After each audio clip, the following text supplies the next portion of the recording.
खत्म करके अपने दोस्त के साथ हॉस्टल की कैंटीन में खाना खाने निकल पड़ता है। दोनों अपनी प्लेट्स लेकर एक ही टेबल पर बैठते हैं। मोहित 2 प्लेट रखते ही गपागप खाने लगता है, लेकिन अन्वित बस खाने को घूर रहा होता है। तभी मोहित अपनी चम्मच से टेबल को बजाते हुए बोलता है, ओ भाई साहब, खाना खाएगा भी कि घूर कर ही पेट भरने का इरादा है? अबे खाने की शक्ल देखकर ही मेरा पेट भर गया, और जैसा ये खाना है ना, इसको तो डस्टबिन में फेंकना बनता है। मैं तो फिर भी घूर रहा हूँ। अरे नहीं यार, तू खा कर देख, आज का खाना बाकी दिन के हिसाब से थोड़ा अच्छा बना है, खा तो सही। ये पानी और हल्दी वाली दाल तुझे अच्छी लग रही है? ये आधी कच्ची चपाती, साले 2 से ज्यादा खाएगा ना तो तेरे पेट में कीड़े हो जाएंगे। ये चावल, इसको ये कैंटीन वाले पकाने की जद्दोजहद क्यों करते हैं? बोरे से निकाल कर बस परोस दिया करे ना। और इतनी सब कमियों के बाद भी तुझ जैसे कम दिमाग वाले खाकर कहते हैं, खाकर देख अच्छा बना है। तो क्या करें, नहीं तो करे क्या? अरे तेरे जैसे खाने में कमी निकाल कर बाहर जाकर पिज्जा बर्गर ठूसूं? अबे इतना पैसा नहीं है मेरे पास, समझा? और रोज तो यही खाना मिलता है, फिर आज इतनी क्या दिक्कत है खाने की?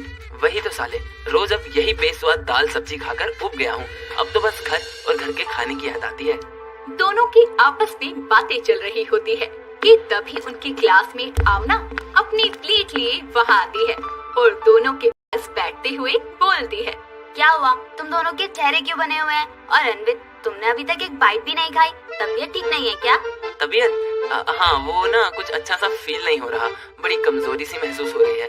भूख तो बड़ी लगी है, पर देखो ना कैसा कमीना दोस्त है, खुद खा रहा है, ये नहीं कि 1-2 चम्मच मुझे भी खिला दे। अरे मोहित, कैसे दोस्त हो यार, यू शुड हेल्प हिम ना। कोई नहीं, मैं तुम्हें खिलाती हूँ, खाओगे ना?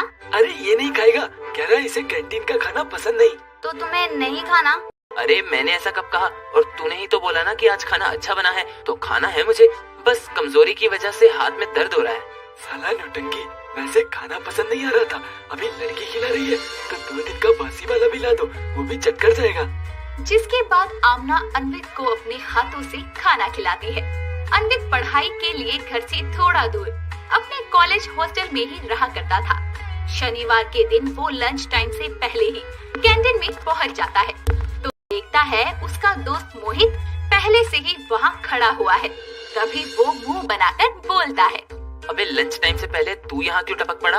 अरे जिस काम के लिए तू यहाँ आया है, मैं भी तो उसके लिए ही टपका हूँ। मैं यहाँ अपना खाना लेने आया हूँ, चल साइड हो। हाँ तो मैं भी खाना खाने आया हूँ, वो भी तेरा। मुझे याद है आज शनिवार है और हर वीकेंड को आंटी तेरे लिए खाना भेजती है। वाह मेरे तेज दिमाग मित्र, मैं समझाऊंगा, चल जल्दी से अपने नाम का डब्बा ले। जिसके बाद अन्वित कैंटीन के काउंटर पर जाकर अपने नाम वाला बड़ा सा खाने का डब्बा उठाता है और मोहित 2 प्लेट और चम्मच लेकर टेबल पर आता है। जिसके बाद अन्वित डब्बे को खोलता है तो खाना देखकर दोनों की आंखें चमक जाती है और अन्वित बोलता है, आहा, आ जाएगा ना खाने में मजा। पुलाव, पराठे, आलू मटर की रसीली सब्जी, बूंदी का रायता, सलाद और मीठे में हलवा। अब इंतजार नहीं हो रहा यार। हाँ यार, देख कर ही जी ललचा रहा है। ये पकिया आलू कलवे रोशन, आ जाओ रे सब, घर का खाना आया है, घर का खाना। ओए कुत्ते, क्या कर रहा है तू? घर का खाना सुनते ही उसके बाकी के दोस्त भी खाने पर टूट पड़ते हैं और देखते ही देखते सारा खाना साफ करके वहाँ से खिसक लेते हैं। और मोहित खाना खाकर डकार ले ही रहा होता है कि तभी अन्वित बोलता है, मालिक और कुछ चाहिए आपको? नहीं, आज के लिए इतना ही बहुत था, बाकी बचा कुचा तुम खा लेना। एक कान के नीचे कंटाप लगाकर सारा खाया पिया निकाल दूंगा। अब किसने कहा था सबको बुलाने को? मैंने खाने की खुशबू भर ली थी और वो कुछ मिनटों में ही खल्लास कर गए। यार वो बेचारे भी तो अपने ही साथी है ना, उन्हें भी तो घर के खाने का स्वाद लेने का अधिकार है। वो खाना मेरे घर से मेरे लिए आता है, ना कि इन भूखे नंगों के लिए। साला अपने घर का खाना अपने को ही नसीब नहीं होता। हट। इतना बोलकर वो गुस्से में वहाँ से चला जाता है। रात को जब वो अपने कमरे में पढ़ाई कर रहा होता है तभी उसकी माँ फुलवा का कॉल आता है और बोलता है, हेलो माँ, कैसी हो? सोई नहीं अब तक? अरे बिटवा, ऐसे कैसे सो जाते? अच्छा ये बतावा, हम जो खाना भिजवाए रहे खाए कि नहीं? नसीब ही कहाँ हुआ मुझे। हाँ खाया था माँ, मैंने भी खाया और दोस्तों ने भी। कैसन बना था? स्वाद तो आया ना? अरे माँ, घर के खाने में स्वाद नहीं, जादू होता है, जादू।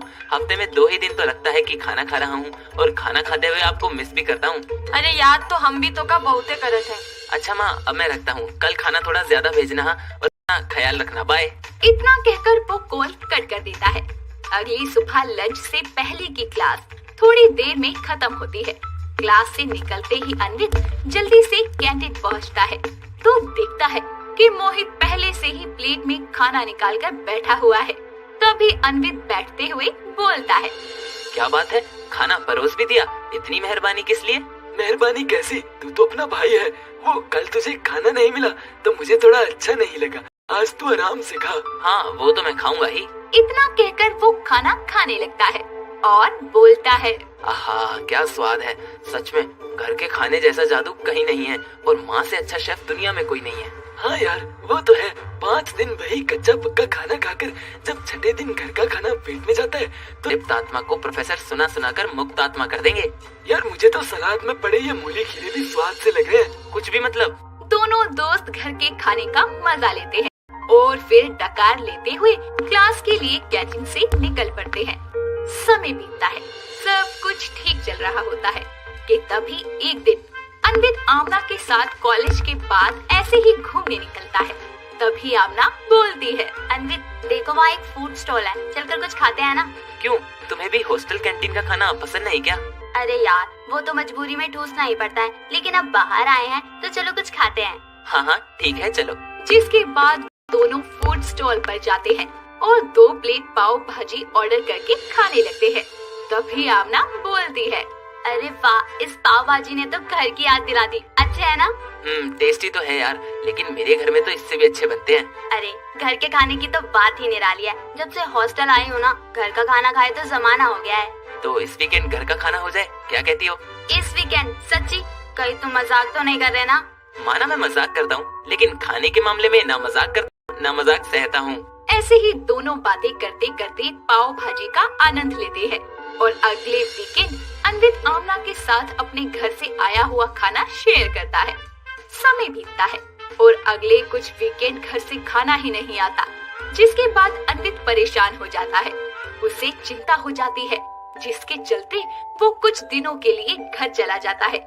जैसे ही वो घर पहुंचता है तो देखता है कि फुलवा अपनी पड़ोसन के साथ बैठी हुई है। तभी वो पड़ोसन बोलती है, अरे फुलवा देख तो कौन आया है, अन्वित। अन्वित, अरे बिटवा तू अचानक यहाँ कैसे चला आया? माँ आपकी तबीयत खराब है ना, मुझे पता था यही बात होगी, वरना आप मुझे खाना भेजना भूल जाओ, ये तो हो ही नहीं सकता। अरे बेटा इसकी तबीयत पहले खराब थी, अभी तो ठीक है। चलो तुम दोनों माँ बेटे बतियाओ, मैं चलती हूँ। तभी वो पड़ोसन वहाँ से चली जाती है और अन्वित बोलता है, अरे आपकी तबीयत ठीक नहीं थी तो मुझे कॉल कर देना, पता है मुझे कितनी चिंता हो गई थी। हमरी छोड़, तू आपन बताओ का खाएगा? हॉस्टल का खा खाकर कितना दुबर पातर हो गवा है, हम अब ही कुछ बना के लावत है। इतना कहकर वो फुर्ती से किचन में जाती है और उसके लिए गरम गरम पकोड़े और कड़क चाय बना कर लाती है, जिसे खाकर वो बोलता है, दुनिया की हर खुशी एक तरफ और सुकून से घर का खाना खाने की खुशी एक तरफ। घर के खाने में एक अलग ही जादू है बस। दोस्तों अगर आपको ये कहानी पसंद आई तो इसे लाइक करें, शेयर करें और कमेंट करके बताएं कि कहानी में आपको सबसे अच्छा क्या लगा।